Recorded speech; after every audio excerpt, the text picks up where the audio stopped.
Gona le maikutlo a farologaneng tebang le maikaelelo a mopresidente Cyril Ramaphosa a go sekega mosireletsi wa Setshaba Busisiwe Mkhwebane. Se ke morago gore Ramaphosa kwalele Mkhwebane a lopa gore a mo neele mabaka mo malatsing a LESOME a tiro a gore goreng a sa tshwanela go mo sekega. Go le jalo kantoro ya mosireletsi wa Setshaba ya re Mkhwebane o santse a ikgolaganya le setlhopa sa gagwe sa semolao tebang le morero o.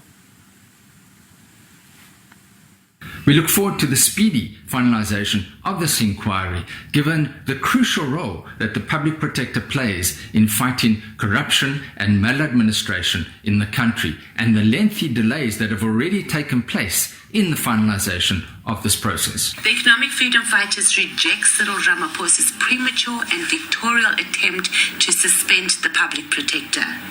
This is another move where he is misusing his prerogative to sideline and destroy an African woman. Now, with the Speaker indicating that Parliament will continue with the impeachment process, the question that arises, why is the President in a hurry to want to suspend the Public Protector? Why not allow this process to be completed? There were many court cases which actually found the Public Protector incompetent and not fit for the position, and therefore this process must be completed so that the public in the end will regain trust in the office of the Public Protector.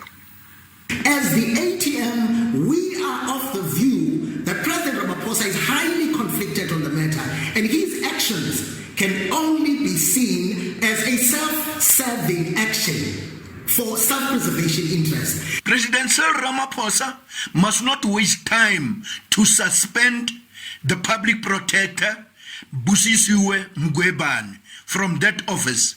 It is long overdue. The Public Protector received a letter from the President confirming the news reports and informing her that he is considering suspending her in terms of Section 194, subsection 3A of the Constitution.